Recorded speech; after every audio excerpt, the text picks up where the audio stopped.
Peut-être que tu es en train de préparer ton diplôme d'État pour devenir enseignant de tennis ou que tu es déjà professeur de tennis. Dans les deux cas, nous avons quelque chose qui va pouvoir t'aider. Je parle bien évidemment du dernier ouvrage de Karim Pon paru aux éditions Amphora, Tennis, devenir un super enseignant. Quoi de mieux qu'avoir l'auteur pour nous parler de son bouquin? C'est ce que nous avons fait en recevant Karim Pon. Je te laisse avec notre entretien. Donc salut tout le monde, aujourd'hui j'ai le plaisir de recevoir Karim Pon qui est auteur de Tennis, 112 jeux d'entraînement pour tous et qui vient d'écrire son dernier livre Tennis, devenir un super enseignant. Karim, tu as été classé autrefois 23e joueur belge, tu as une belle expérience à nous faire partager en plus de tes deux ouvrages qui sont sortis aux éditions Amphora. En plus tu es le premier belge qu'on reçoit dans l'émission, donc c'est un grand plaisir de t'avoir. Salut Karim. Bonjour à tous. Déjà, pour ceux qui ne te connaissent pas, est-ce que tu peux te présenter un petit peu? Donc voilà, comme tu l'as dit, le tennis pour moi, c'est vraiment, ça fait partie de ma vie. Donc c'est vrai que j'ai fait beaucoup de compétitions. Donc j'ai été classé 23e joueur belge. Je suis resté dans les 50 meilleurs joueurs belges pendant 4-5 ans, on va dire. À côté de cela, ou juste avant cela, j'ai fait des études en éducation physique. Donc je suis licencié en éducation physique. Licencié agrégé aussi, donc j'ai passé mon agrégation pour pouvoir être enseignant. J'ai été aussi responsable d'un club de tennis, une grosse structure quand même avec 11 terrains, une soixantaine d'équipes d'interclubs, donc c'était vraiment une grosse gestion à la fois de la compétition, mais aussi de l'ambiance club, de tout ce qui est attaché au club, donc du tennis qui n'est pas toujours du tennis compétitif, donc vraiment une organisation générale pour tous les niveaux. Donc là, j'ai aussi appris beaucoup de choses en vivant dans un club qui était très dynamique au niveau compétitif et au niveau loisir aussi. Et donc, quand j'ai terminé mes études en éducation physique, j'ai tout de suite commencé mes formations pour être entraîneur parce que, outre le fait d'être bien classé ou d'avoir un certain classement, outre le fait d'avoir fait des études dans le sport, je trouvais que c'était vraiment important et primordial de passer ces formations à la formation des cadres qui était vraiment spécifique pour le tennis. Et c'est vraiment là que j'ai appris énormément de choses, et notamment au niveau de la méthode d'enseignement, en tout cas des différents trucs et astuces qu'on peut mettre en place pour vraiment avoir de la qualité dans les entraînements à tous les niveaux. Donc là, j'ai vraiment passé tous mes brevets d'animateur, initiateur. Je sais qu'en France, ce ne sont pas les mêmes appellations, mais c'est niveau 1, niveau 2, niveau 3. Et ensuite, il y a MAMU expert pédagogique. Donc là, ça me permet aussi d'aller sur le terrain, évaluer des candidats qui passent leur brevet pour être diplômés. Donc voilà. Et maintenant, j'ai été engagé par la fédération pour tout ce qui est labellisation des clubs. Donc, je fais beaucoup de visites clubs, je suis beaucoup sur le terrain, je fais des audits dans les clubs. Donc, on essaie vraiment de lier les désirs, les besoins des clubs avec ce que la fédération peut mettre en place pour justement aider les clubs qui ont vécu aussi quelque chose de compliqué ici avec le Covid. Donc, voilà. Ok, une expérience riche et super intéressante. Est-ce qu'avant qu'on parle de tes deux ouvrages, tu peux nous parler un petit peu de ton expérience du haut niveau? Parce que je sais que tu as été sparring avec Justine Hénin et que tu as eu quelques relations aussi avec David Goffin. Oui. Alors, il faut faire attention. Quand je parle de haut niveau, moi, je n'ai pas été… j'ai peut-être fait quelques suivis internationaux avec des jeunes qui m'ont apporté beaucoup. Mais ici, c'est un niveau national. Donc, ce n'est pas une expérience de coaching international que j'ai vécu. Donc là, je tiens quand même à souligner la chose. C'est vrai que j'ai eu la chance de jouer avec Justine Hénin, je pense que c'était en 2003, 3-4 semaines avant qu'elle ne gagne son premier Roland-Garros. Donc son entraîneur Carlos, qui avait fait ses formations aussi, qui me connaissait, avait besoin d'un terrain. Il savait que j'étais responsable d'un club de l'entité à l'époque, donc il m'a demandé. On jouait en National 2, donc j'ai été parmi ceux qui ont pu jouer avec Justine. Elle cherchait un certain niveau, donc c'est vrai que là j'ai aussi appris pas mal de choses en étant vraiment en immersion avec elle, avec son coach, ne fût-ce que pendant une leçon, mais là j'ai filtré beaucoup de choses. Et alors David Goffin, oui, il était repris dans l'élite francophone Et donc là, j'ai eu la chance pendant 2 hivers de l'avoir, lui, dans le groupe, avec son frère aussi, Simon, qui est coach maintenant, et d'autres qui sont pratiquement de la même catégorie d'âge. Ils étaient 10-12 et je devais les encadrer sur 3 terrains, le mercredi et le samedi pendant tout un hiver. Donc là, j'ai appris aussi énormément en travaillant déjà avec des bons éléments tout jeunes. On est forcé à devoir trouver des subterfuges et des situations pour vraiment faire émerger les qualités de chacun. Donc voilà, ça m'a forcé à apprendre beaucoup de choses avec des bons joueurs comme ça. Et du coup, si on rentre un petit peu dans le cœur avec tes 2 ouvrages, notamment Tennis, devenir un super enseignant, ça a été quoi tes motivations pour écrire donc ton premier livre, puis ton second? Ma motivation première, c'est la transmission. En étant dans un club, en vivant avec beaucoup d'entraîneurs, en échangeant beaucoup, sans jeu de mots, le tennis, c'est de l'échange, comme beaucoup de sports. Mais ici, comme je l'ai dit, pour moi, le plus important, c'est la transmission. Et quand j'ai donné des formations continues, quand la fédération m'a demandé de donner des modules dans des formations continues, je me suis rendu compte que les jeunes, les nouveaux qui rentraient, qui avaient envie d'enseigner, donc qui commençaient à passer leur premier brevet d'animateur, n'avaient pas l'expérience, et c'est normal, comme ils sont encore jeunes, ils n'étaient pas fort créatifs. Donc ça, c'était un premier objectif, c'était de pouvoir leur donner des pistes, de leur donner déjà des idées pour démarrer des jeux, pour être sûr qu'ils démarrent bien les leçons. Et aussi les personnes plus âgées qui venaient aussi aux formations continues, qui étaient des enseignants et qui continuent à être des enseignants de tennis à temps plein, parce qu'il y en a encore. Il y en a malheureusement de moins en moins et on essaie vraiment d'inverser la tendance. Mais les personnes plus âgées ont tendance à faire les mêmes exercices et puis on arrive à un moment donné, 40-50 ans, où on ne trouve plus toujours la motivation nécessaire, la créativité. Et donc, c'était vraiment dans un désir de transmission et de montrer que le tennis, c'est un sport fabuleux, avec des adversaires différents, avec des coups différents, avec des surfaces différentes. Et donc, il y avait une multitude de jeux à mettre en place pour pouvoir continuer à progresser et à faire progresser les joueurs. Donc, c'est vraiment un désir de transmission, c'est vraiment ça. Donc là, ça a commencé avec ton premier livre, 2019. Oui, je crois. 2019, oui. Là, je prenais beaucoup de notes. J'aimais bien de faire des schémas, de faire des schémas de jeu, des observations de jeu de départ, comme on appelle ça ici dans notre pédagogie, de démarrer par un jeu qui va justement créer l'émulation, qui va faire en sorte que le groupe ou le joueur qui est en face essaye de trouver des solutions pour justement essayer d'être plus fort. Et donc, j'ai toujours pris beaucoup de schémas, de notes. Et à un moment donné, j'en avais beaucoup et c'est mon épouse qui m'a dit « Mais est-ce que tu pourrais écrire un livre avec tout ce que tu as là ?» J'avais 200 jeux avec des explications. Et c'est vrai que j'ai mis tout ça en musique, j'ai présenté ça chez Amphora, qui a tout de suite été très enthousiaste parce que le mérite, je pense, de ce livre-là, c'est que dans les jeux, on tient compte de l'aspect physique, l'aspect mental, l'aspect technique et tactique. Souvent, ou un peu trop souvent, malheureusement, une leçon est fort technique ou fort tactique.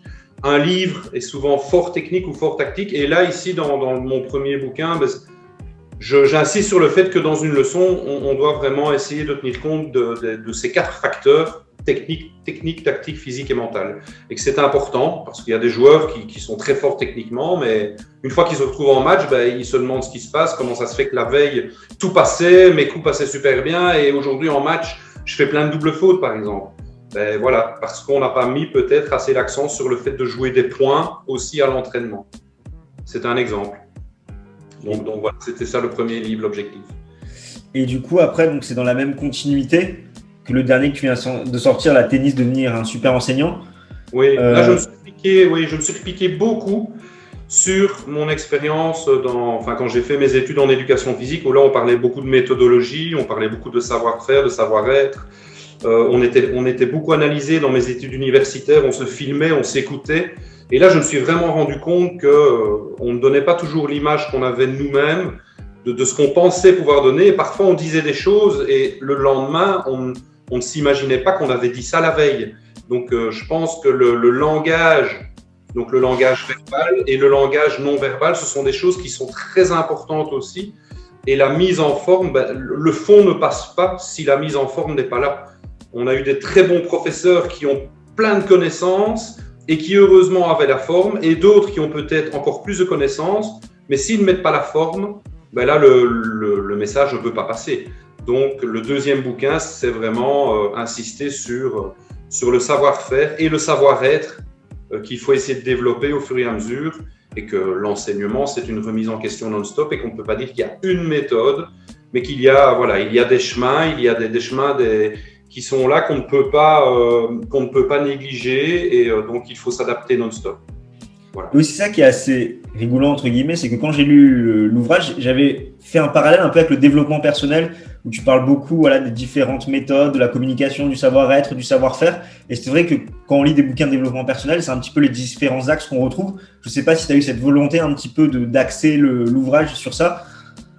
Oui, en fait, ce n'est pas une volonté qui est venue parce que je l'ai décidé, c'est parce que je me suis rendu compte que c'était important. Et c'est vrai que c'est un développement personnel, c'est l'humilité aussi d'accepter d'autres idées. Et quand il y a des personnes qui viennent me trouver en me disant « Oui, mais là, j'ai essayé telle situation de jeu, ça n'a pas fonctionné, donc là, ça ne marche pas. J'ai 2-3 jeux qui ne fonctionnent pas. Par contre, ces jeux-là, je les prends. » Mais oui, en fait, c'est ça. J'ai parlé d'un livre de recettes tout à l'heure. Ben, on a chacun notre ressenti, notre vécu, notre historique. Et donc, on part de là. Et donc, chacun a sa manière d'appréhender les choses. Mais malgré tout, dans l'enseignement, dans la méthodologie, dans la pédagogie tennis, il y a des choses qui sont immuables et on ne peut pas passer à côté de ça si on veut vraiment avoir un enseignement de qualité et qui va durer aussi, qui va continuer pendant toute notre vie parce que c'est un fabuleux métier. Donc voilà. Et surtout que tu prends un peu à contre-pied parce que dans la littérature tennis, c'est beaucoup de bouquins pour apprendre sur la technique, le mental, etc.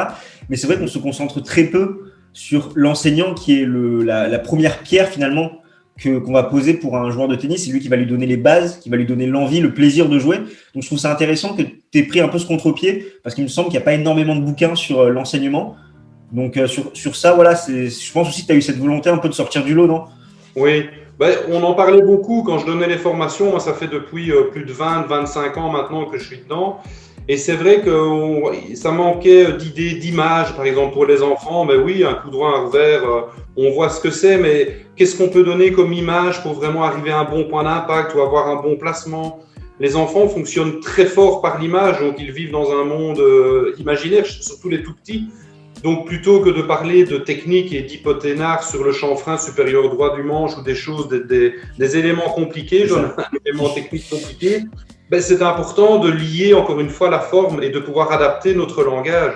Maintenant, un adulte va peut-être être en demande d'une technique très poussée et lui, ce qu'il attend, c'est peut-être ça. Donc encore une fois, c'est une adaptation non-stop du langage et le savoir-être se développe aussi avec le temps.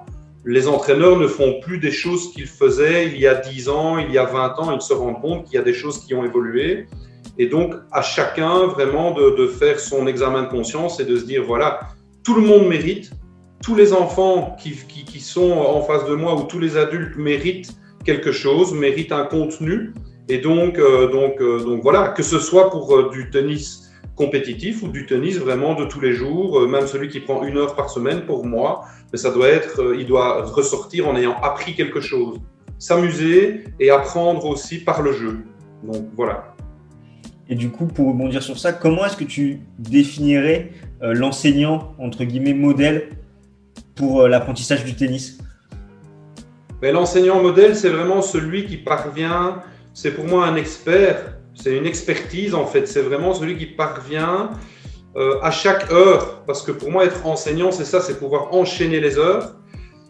C'est pas toujours facile parce que c'est très chronophage souvent, ce sont des séries de 3, 4, 5 heures, le mercredi par exemple, le samedi, parfois le dimanche, en fin de journée. Donc l'enseignant c'est celui qui parvient à chaque heure à se mettre dans la peau de celui qui est en face de lui ou du groupe qui est en face de lui, et à pouvoir, en fonction de ses objectifs, transmettre son savoir, transmettre son énergie et faire en sorte que le groupe, après 1 heure ou après 2 heures, ou après une semaine de stage, ait progressé et ait envie de continuer à apprendre. Donc c'est pour moi l'adaptation. Pour moi c'est quelque chose de fondamental, c'est pouvoir s'adapter. Alors il y a des entraîneurs qui vont se dire, moi je suis vraiment axé sur les tout petits, moi c'est vraiment ça, la psychomotricité, les prérequis, etc. très très bien, ben voilà, qu'ils le fassent à fond. Il y en a d'autres qui sont uniquement basés sur la compétition, qui veulent travailler uniquement avec des très bons joueurs, des très bons compétiteurs. Super, très bien, mais faites-le vraiment à fond alors. Et il y en a d'autres, c'est quand même des profils que l'on voit le plus dans les clubs, qui doivent avoir un profil polyvalent, qui doivent pouvoir s'adapter aux différents âges et aux différents niveaux, aux deux sexes. Donc voilà, c'est vraiment pour moi la qualité principale, c'est de pouvoir s'adapter. Et pour pouvoir s'adapter, il faut beaucoup de recul. Donc, il faut faire des formations, il faut continuer à s'intéresser à la technique, à la tactique. Il faut s'intéresser au groupe et prendre chaque individu comme si c'était son propre enfant, en fait. Donc, voilà. C'est bien résumé. Et est-ce que par rapport à d'autres sports, tu penses que le tennis est plus compliqué à enseigner ? Non. En fait, c'est un sport technique. Et c'est vrai qu'on va peut-être arriver un peu moins vite à de l'amusement, entre guillemets, ou à réussir. Mais encore une fois, c'est une question de pédagogie, une question de réussite. Moi, je parle beaucoup de la pédagogie de la réussite. Donc maintenant, il y a beaucoup de stratégies et je l'explique dans les livres et surtout dans mon premier livre aussi, tous des jeux qu'on peut mettre en place pour essayer de faire réussir. Donc le matériel a très fort évolué, les terrains. Donc, on a vraiment tous les outils nécessaires pour pouvoir faire une pédagogie de la réussite. Et c'est vrai que c'est une discipline assez technique, mais à partir du moment où les objectifs sont là et à partir du moment où on parle de jeu, parce qu'on joue au tennis, et quand je fais des évaluations souvent avec les candidats, ils parlent d'exercice, on exerce, et à l'école déjà il y a des problèmes, il y a des devoirs. Donc pour moi les termes sont très importants, et à partir du moment où on va jouer au tennis, on va trouver des jeux qui sont adaptés au niveau, ben là on aura déjà gagné beaucoup. Et pour moi le tennis est quelque chose, en ayant vécu dans les clubs, en ayant vécu tout l'aspect social, c'est quelque chose qui peut vraiment apporter beaucoup à la population. Donc oui, il est peut-être un petit peu plus technique que d'autres, mais si l'entraîneur a les outils, et je pense que les outils sont là, et qu'il parvient à les mettre en place, eh bien c'est tout bénéfice pour le tennis. Et s'il n'a pas encore les outils, on peut lui conseiller de se procurer ce livre qui, je pense, répondra à pas mal de ses problématiques pour justement s'adapter à ses joueurs. Et justement, par curiosité, comment ça s'est fait la rencontre avec les éditions Amphora ? Parce que j'imagine que tu arrives avec ton projet, du coup, sur ton premier livre, puis ton second. Oui. Est-ce que tu as fait plusieurs éditeurs ? Est-ce que ça a été tout naturellement que tu t'es tourné vers Amphora ? Comment ça se passe ? En fait, quand j'ai fait mes études universitaires, il y avait 2 ou 3 maisons d'édition dans le sport qui sortaient du lot. Et Amphora était pour moi une référence, la première référence. Et donc, quand j'avais mon contenu pratiquement au complet, quand le fond était là, presque 100% du fond était là de tous les jeux, c'est la première maison d'édition que j'ai contactée. Et le responsable des éditions a été très enthousiaste directement, donc ça n'a pas traîné. Une semaine après, je devais le rappeler, et puis le mois suivant, le contrat était signé, et donc ça m'a vraiment fait plaisir. Donc voilà. Ok, ça s'est fait naturellement. Oui. Par rapport, ok, c'est noté. Et du coup, par rapport à la préface, j'ai vu que c'était Steve Darcy pour ton dernier ouvrage. C'est un joueur que tu côtoyais. Comment ça se passe pour qu'il réalise ta préface ? En fait, le premier livre, ça a été Thierry Van Klemput, donc qui a été coach de David Goffin et qui a quand même amené David, même si c'est David qui jouait, mais je pense que Thierry a mis beaucoup de sa patte pour vraiment faire en sorte que, voilà, il a amené David au 7e rang mondial, donc c'est quand même pas rien pour un petit pays comme la Belgique. Et donc lui aussi, je sais qu'il est fort attaché à la pédagogie, au savoir-faire. En Belgique, on a vraiment un bel historique au niveau de l'enseignement. On a vraiment des personnes qui étaient là, des personnes de terrain. Donc pour moi, c'était vraiment la personne clé pour faire la première préface, Thierry Van Klemput. Et là, ici, pour le deuxième bouquin, en fait, Steve Darcy, moi, je ne l'ai pas beaucoup côtoyé avant. Maintenant, je le côtoie plus parce qu'il travaille donc au centre de formation à Mons. Il s'occupe vraiment de l'axe, donc les compétiteurs, les bons joueurs qui font le circuit pro. Et on se côtoie un peu plus maintenant. Et je lui ai demandé et il était vraiment très ouvert. Donc c'est quelqu'un aussi de terrain qui a vécu beaucoup de choses en Coupe Davis. Et pour moi, c'était intéressant d'avoir ces retours-là, cet œil-là, parce que c'est une discipline pratique, le tennis. Donc, pour moi, c'est pas intellectualiser le tennis qui est intéressant, mais c'est de le rendre pratique, pragmatique, donc vraiment d'avoir des avis de terrain. Et c'est renvoyer une balle au-dessus d'un filet dans des limites avec un niveau plus ou moins élevé, point. C'est une pratique sportive. Et j'avais envie d'avoir affaire avec des gens de terrain qui ont fait leurs preuves sur le terrain en tant que coach ou en tant que joueur. Okay. Et tu as réussi à avoir les deux. Donc oui, voilà, en expliquant les choses concrètement, mais ça s'est super bien passé. Ce sont des gens voilà, qui gagnent à être connus dans la pratique du tennis. C'est toujours très intéressant d'échanger avec eux parce que ce sont des gens de terrain et le terrain ne ment pas. C'est clair, c'est vraiment du concret. Et du coup, qu'est-ce que tu dirais à quelqu'un qui est en train de préparer son diplôme d'État pour devenir enseignant? Je sais que parmi nos auditeurs, il y en a pour qui c'est le cas. Quels conseils tu leur donnerais? Tout d'abord, de prendre du plaisir pour les autres. Et là, le plaisir, il viendra pour soi. Parce que je pense qu'à partir du moment où on se lance dans cette démarche-là, c'est vraiment se rendre compte que voilà qu'il y a du travail et c'est une question de respect aussi pour le public. Si je veux ouvrir un grand restaurant, ben je vais pas simplement faire des crêpes ou des frites, hein, pour parler comme la Belgique. Donc je vais devoir aussi passer par des étapes pour pouvoir être crédible vis-à-vis de mon public. Mais c'est vraiment ça, c'est pouvoir être crédible vis-à-vis du public. Donc, c'est de faire les efforts nécessaires et de s'amuser et de prendre vraiment du plaisir dans les formations. Je sais que parfois, ça peut être lourd, ça peut être parfois théorique. Il y a parfois des cahiers des charges à respecter. On doit étudier un syllabus ou l'autre. Donc voilà. Mais je pense que à partir du moment où on le fait en se disant j'ai envie d'apprendre pour apprendre.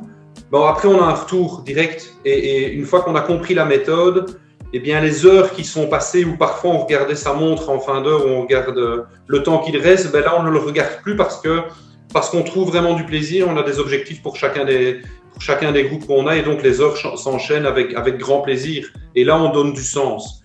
Je parle vraiment dans un chapitre sur le fait de donner du sens à son enseignement. Ben, c'est vraiment ça. C'est de vraiment pouvoir se connaître soi-même, d'accepter certaines choses qu'on n'aurait peut-être pas acceptées de prime abord sur une technique, sur une tactique. Donc voilà.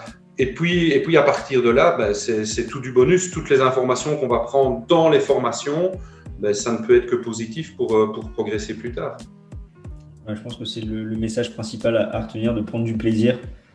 Voilà, ils ont d'avoir la chance de faire ce qu'ils aiment et de pouvoir communiquer ce sport qu'ils aiment tant. Donc c'est important et je pense que c'est bien pour résumer même l'ouvrage pour devenir enseignant, et que je pense que c'est la clé principale.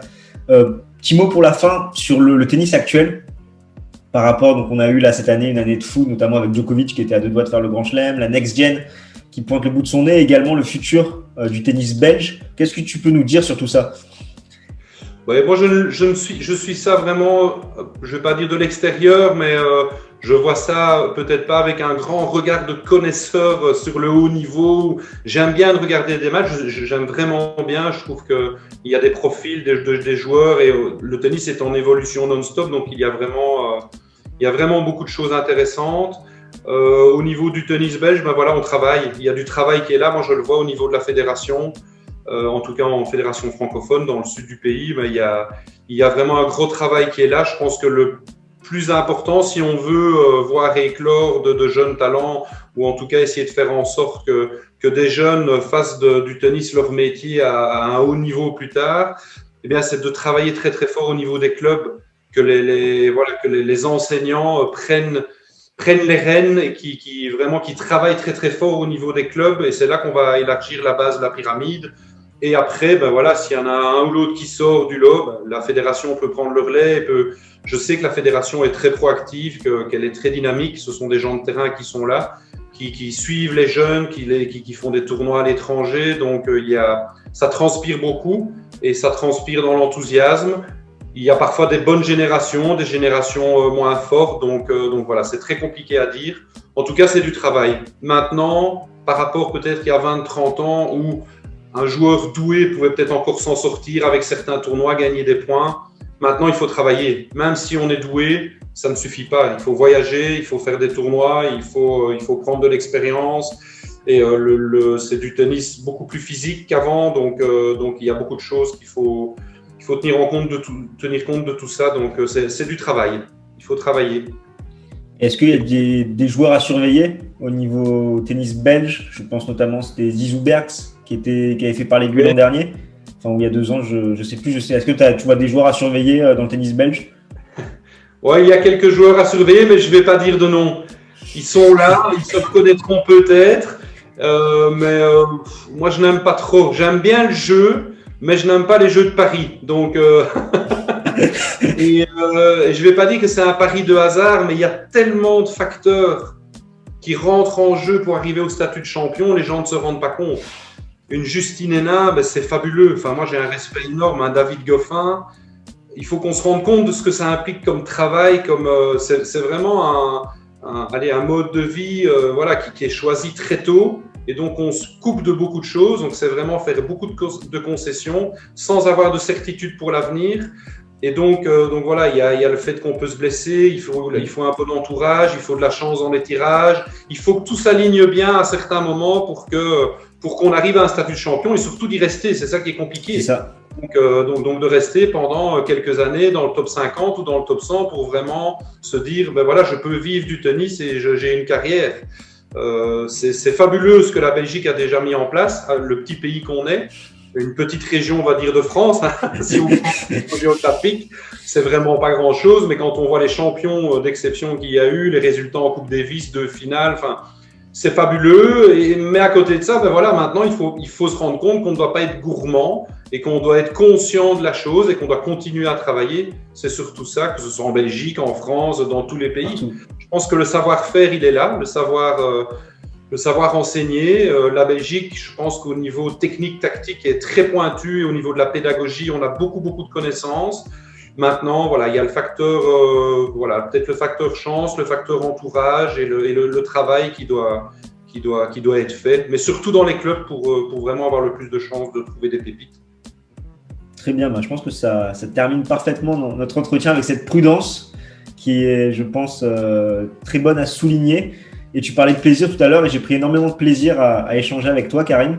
Donc j'invite vraiment tous nos auditeurs à se procurer tennis, à devenir un super enseignant parce qu'ils vont apprendre plein de choses, à se connaître et également à progresser pour aller dans la bonne direction, prendre du plaisir pour jouer au tennis et la communiquer de la meilleure des façons parce que c'est le cœur du métier de pouvoir transmettre, comme tu l'as dit. Donc merci Karim pour ta disponibilité, pour cet échange qui a été ultra intéressant. Non, j'ai encore une petite chose à dire si on a le temps là. Ouais, on a carrément le temps. Dis-moi tout. C'est simplement, c'est juste quand tu parles là que tu expliques les choses, ça me fait tilt. Souvent après un match, les joueurs, on demande aux joueurs, voilà, tiens, qu'est-ce que tu as fait? Et j'ai gagné ou j'ai perdu. Et ça, je trouve que oui, c'est normal, on répond ça. Ouais, bien sûr. Mais le plus important, pour moi, le tennis n'est pas un sport individuel. Oui, ça peut être perçu comme ça parce que c'est 1 contre 1. Mais si les joueurs se rendaient vraiment compte de ce qui s'était passé avec du recul, et je pense que ça pourrait aider aussi les entraîneurs pour les débriefs ou même les joueurs, d'avoir l'humilité aussi de se dire, ben voilà, le joueur aujourd'hui, il était plus fort que moi dans tel domaine, tel domaine, tel domaine. Ça pourrait vraiment aider. Souvent, on est fort centré sur soi. J'ai bien servi, j'ai pas bien servi, j'ai bien joué, j'ai pas bien joué, je ne suis pas assez monté à la volée. Donc, on est centré sur son jeu et on oublie l'adversaire. Et la force d'un joueur, là on parle du tennis de compétition, mais c'est de pouvoir justement s'adapter à tous les niveaux. Et donc, on peut s'adapter en ayant fait beaucoup de matchs, en ayant vécu beaucoup de situations et en ayant cette humilité-là. Et c'est pour ça que c'est intéressant quand on entend des grands joueurs, quand on leur demande, voilà, est-ce que vous estimez que vous pouvez rentrer dans le top 3 ou dans le top 5 ? Mais il y a des joueurs qui disent, bah, écoutez, moi je sais que je dois progresser dans tel domaine, tel domaine, tel domaine. Et à partir du moment où on met ces objectifs de jeu en place, là on ne sait pas se tromper. Donc je pense que ça c'est important aussi dans les objectifs, j'en parle, les objectifs à long terme, les objectifs à moyen terme et à court terme. Je pense que ça c'est quelque chose de capital et donc d'avoir des adversaires différents et de vivre des situations différentes. C'est ça qui fait la force des champions. Ils ont tellement vécu dans des ambiances, dans des stades différents, dans des moments différents que leur cerveau a retenu. Et le cerveau va dire oui ou non, prends ce chemin-là ou ne prends plus ce chemin-là parce qu'on l'aura vécu. C'est l'expérience en fait. Après oui, ça te fait des ancrages et c'est surtout comme tu dis cette prise de recul, de analyser son match, que tu l'aies gagné ou que tu l'aies perdu, de soit dire l'adversaire était meilleur, il a mis ça et ça en place comme schéma pour me gêner, ou moi j'ai pas suffisamment fait ça et ça et ça, mais c'est vrai que c'est important pour s'améliorer que juste de dire ben voilà j'ai perdu, j'ai mal joué aujourd'hui, c'était mauvais ou l'autre a été meilleur. Et je pense que c'est important pour la progression. Comme tu le soulignes, il y a toujours cette humilité. Je pense que les plus grands sont dotés de ces qualités, parce qu'il faut savoir se remettre en question tous les jours. Hein. Sachant que même si on gagne un match, aujourd'hui on peut gagner, on peut très bien perdre la semaine prochaine au premier tour. Donc c'est, je pense, la qualité première d'un joueur de tennis. Oui, tout à fait. On peut perdre en match en ayant gagné plus de points que l'autre. C'est un des seuls sports où c'est comme ça. Donc l'humilité, on est en plein dedans. Et certains grands champions montrent parfois peu d'humilité, mais dans leur fort intérieur, je sais que leur cerveau a analysé et que s'ils veulent être plus forts, ils vont réagir par rapport à ça. Et d'autres, voilà, sont plus humbles. En tout cas, ils le montrent beaucoup plus. Et ce n'est que bénéfice. Et la difficulté, parfois, c'est qu'on est dans des catégories, on est dans des classements, et c'est parfois compliqué de se rendre compte qu'on progresse, mais que le classement ne progresse pas toujours. Donc ça, je veux le dire aussi à des joueurs en France, mais en Belgique aussi, en France, il y en a plus, mais qu'il ne faut pas s'arrêter à ça, à 1 an ou 2 peut-être, où on stagne, ou voire on redescend dans le classement. Mais malgré tout, le jeu, il évolue peut-être, c'est peut-être positif ce qu'on est en train de faire. Et la difficulté, elle est là, c'est qu'on est devant des chiffres, on est dans des catégories, mais il faut essayer de sortir de ça, il faut essayer de prendre du recul et de pouvoir analyser objectivement son jeu personnel, est-ce qu'il évolue ou pas. C'est ça la difficulté. Et surtout que tôt ou tard, tout va s'imbriquer. Je pense même à plus bas niveau, quelqu'un qui va faire le mardi un super entraînement, il va très bien sentir la balle, tout va très bien passer. Et 1 ou 2 jours après, finalement, l'entraînement va être moins bon. Ce qui réussissait la veille, il va faire plus d'erreurs, il va avoir du mal à allonger sa frappe. Et il ne faut pas qu'il se démoralise parce que toutes ces petites frappes qu'il a fait tôt ou tard, ça va s'imbriquer, se mettre en place. Et là, il y aura la confiance et son jeu sera au rendez-vous. Tout à fait. C'est exactement ça, voilà. Non, du coup, je te remercie, Karim. C'était vraiment ultra intéressant. Avec plaisir. Et voilà, j'invite tous nos auditeurs à se procurer tes 2 ouvrages. Et peut-être, on n'a pas parlé de ça, mais peut-être que tu as des projets de faire un 3e, jamais 203. J'ai un 3e, j'ai un 3e là, mais qui n'a rien à voir avec le tennis. C'est pour aider les profs de français. Voilà, dans les cours de français, ça s'appelle les vers de l'amitié. VERS, donc les vers. Et là, j'utilise aussi les jeux de mots, les rimes.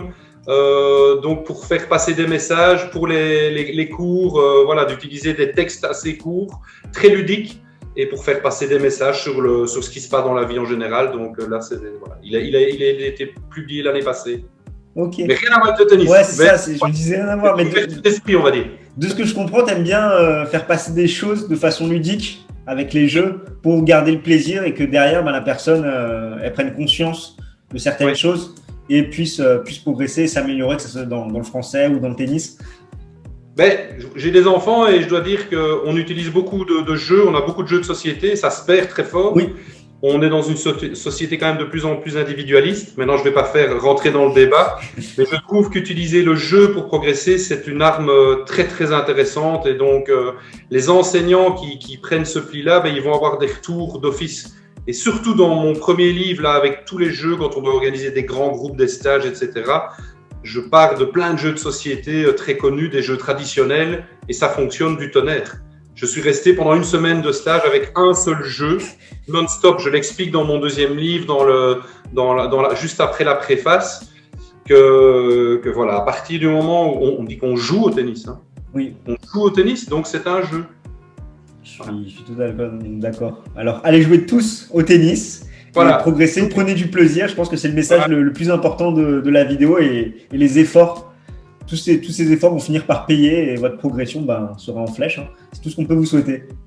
Voilà, tout à fait. Transpirez votre plaisir, transmettez votre savoir et progressez tous les jours de plus en plus. En tant que joueur et en tant qu'entraîneur, en tant qu'enseignant. Merci beaucoup, Karim. Merci à toi, Constantin. C'était très sympa. J'espère que cet entretien t'aura donné envie de lire Tennis, devenir un super enseignant. En tout cas, un grand merci à Karim Pon et aux éditions Amphora pour leur confiance. Tu peux également retrouver chez les éditions Amphora les fondamentaux tactiques de Cyril Ravili. Nous avions reçu l'auteur au tout début de la chaîne. Je te mettrai le lien dans la description. Et nous, on se retrouve très très vite. D'ici là, porte-toi bien. Ciao ciao tout le monde.